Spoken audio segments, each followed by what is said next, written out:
अस्सलाम वालेकुम, welcome back to my channel a fashion. आज मैं साड़ी ब्लाउज़ का डिज़ाइन आपके साथ शेयर करूंगी।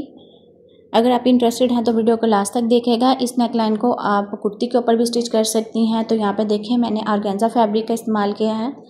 ब्लाउज़ को हम गुम सिलाई के साथ स्टिच करेंगे डबल में। तो ये ऊपर वाली इसकी लाइनिंग है, साथ में मैं लेस का इस्तेमाल करूँगी। अभी यहाँ पे देखें शोल्डर की मैंने कटिंग की है और नेक के लिए मैंने 3.5 इंच के ऊपर मार्किंग की है। अब शोल्डर से देख लेते हैं, यहाँ पे भी 3.5 इंच का फासला है। तो ये मीडियम साइज़ का ब्लाउज़ मैं स्टिच कर रही हूँ। 3.5 इंच के ऊपर इस तरह से राउंड शेप में इसको ट्रेस कर लेंगे।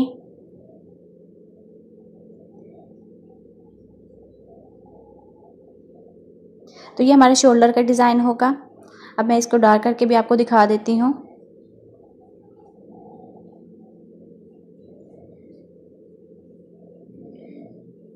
नेक के लिए यहाँ पे देखें मैं 7 इंच के ऊपर लंबाई में 7 इंच के ऊपर मार्किंग करूँगी शोल्डर वाली साइड पे।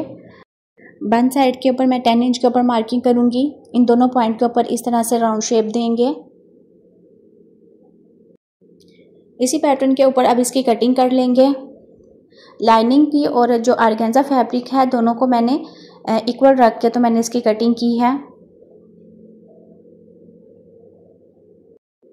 तो अभी ये देख सकते हैं इस तरह से ये हमारा पैटर्न होगा। अब मैं इसकी डिज़ाइनिंग आपके साथ शेयर करती हूँ। राउंड शेप में मैंने जो नेक की कटिंग की है इसको मैं ओपन कर लेती हूँ।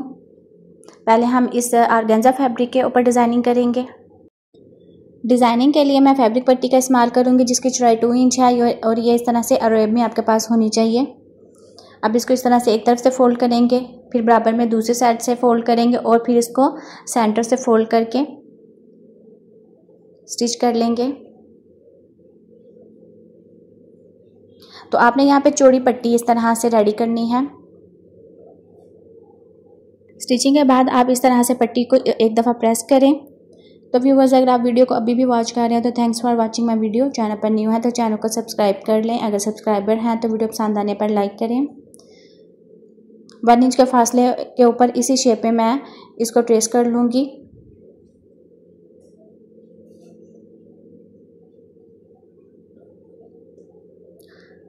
अगेन दोबारा इसी तरह से इसी शेप में मैं इसकी ट्रेसिंग कर लूँगी थोड़े से फासले के ऊपर।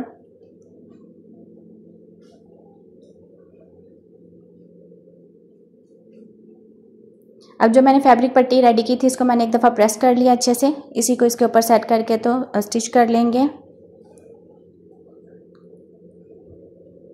पट्टी की ऊपर वाली साइड के ऊपर मैं सिलाई लगा रही हूँ। इस पट्टी को आपने इस तरह सेट करना है कि जो इसकी स्टिचिंग वाली है ना, पट्टी की जो स्टिचिंग है वो नीचे की तरफ हो।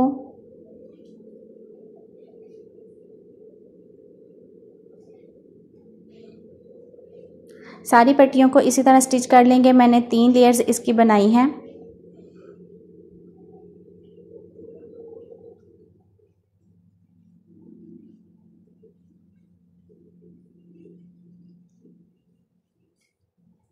बिल्कुल किनारी के ऊपर आपने सिलाई लगानी है।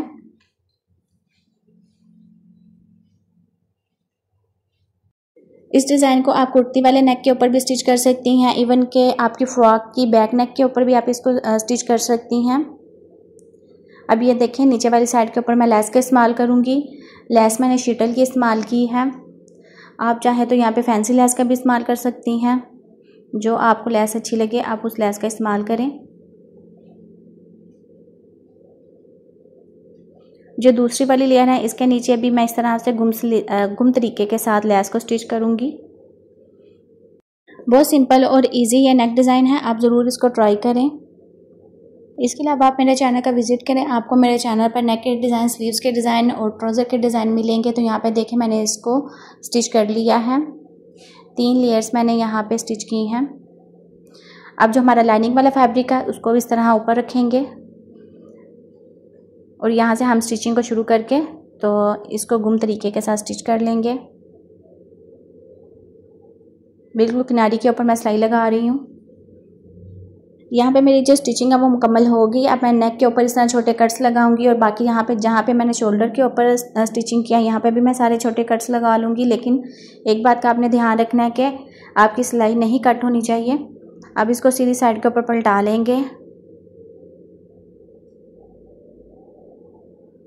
एक दफ़ा मैं इसको प्रेस कर लिया है मैंने। अब मैं शोल्डर का जो डिज़ाइन है उसको स्टिच करूँगी। तो ये हमारी शोल्डर वाला डिज़ाइन है। इसकी लाइनिंग को पहले हम स्टिच कर लेंगे।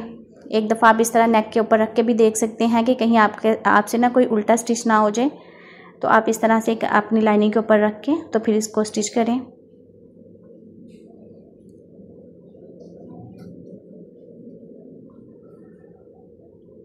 दोनों शोल्डर को मैं स्टिच कर रही हूँ। जहाँ पे मैंने स्टिचिंग लगाई है वहाँ पे मैं इस तरह से छोटे कट्स लगाने के बाद इसे सीधी साइड के ऊपर पलटा दूँगी और इसको एक दफ़ा मैं आयरन भी कर लेती हूँ।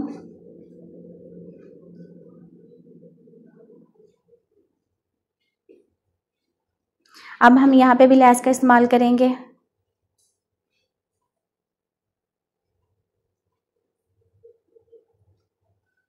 दोनों शोल्डर के डिज़ाइन को मैंने आयरन कर लिया है। लेस के ऊपर मैं लिक्विड ग्लू का इस्तेमाल कर रही हूँ। आपके पास कोई भी फैब्रिक ग्लू हो तो आप इसका इस्तेमाल कर सकते हैं। यहाँ पे मैंने UHU ग्लू का इस्तेमाल कर रही हूँ। अगर आपके पास फैब्रिक ग्लू ना हो तो आप इस तरह से UHU ग्लू का इस्तेमाल कर सकती हैं।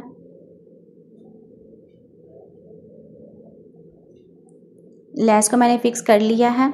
अब मैं इसको आसानी के साथ स्टिच कर लूँगी। सिल्क और ऑर्गेन्जा फैब्रिक है तो इसलिए आप लेस को इस तरह से ग्लू के साथ सेट कर लेंगे तो स्टिचिंग में ज़्यादा आसानी रहेगी। ख़ास करके बिगनर्स जो होते हैं उनके लिए बहुत ज़्यादा आसानी रहती है। अभी मैं यहाँ पे देखें इस तरह से शोल्डर को सेट करूँगी अपने नेक के ऊपर। चाहे तो आप यहाँ पे पिन अप कर लें या इस तरह से ग्लू का इस्तेमाल करके इसको फिक्स कर लें।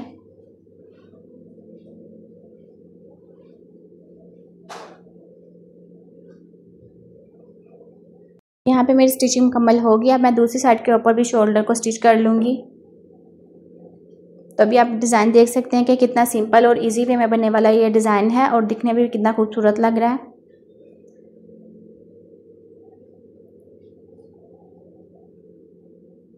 जो एक्स्ट्रा फैब्रिक है उसको हम कट कर लेंगे और नीचे की तरफ से एक मैंने पट्टी का इस्तेमाल किया है, फैब्रिक पट्टी का। उसके साथ नीचे से ब्लाउज को भी कवर कर लेंगे।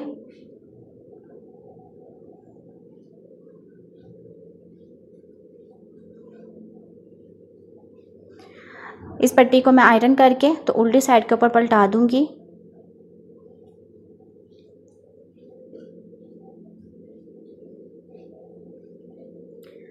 एक दफ़ा फिर से इस पट्टी को अंदर वाली साइड के ऊपर फोल्ड करके आयरन कर लेंगे और बाद में हम नीडल के साथ इसकी तरपाई कर लेंगे। बस यहाँ पे जो मैंने आपके साथ डिज़ाइन शेयर किया है ये मैंने ब्लाउज़ के बैक साइड का डिज़ाइन शेयर किया है। अभी यहाँ पे देखें ये जो सर्कल हैं लेस के मेरे पास सर्कल थे, इनको मैं सेंटर के ऊपर रख के तो स्टिच कर लूँगी। यहाँ पे आप फैब्रिक वाली डोरी के साथ भी आप सर्कल बना सकती हैं।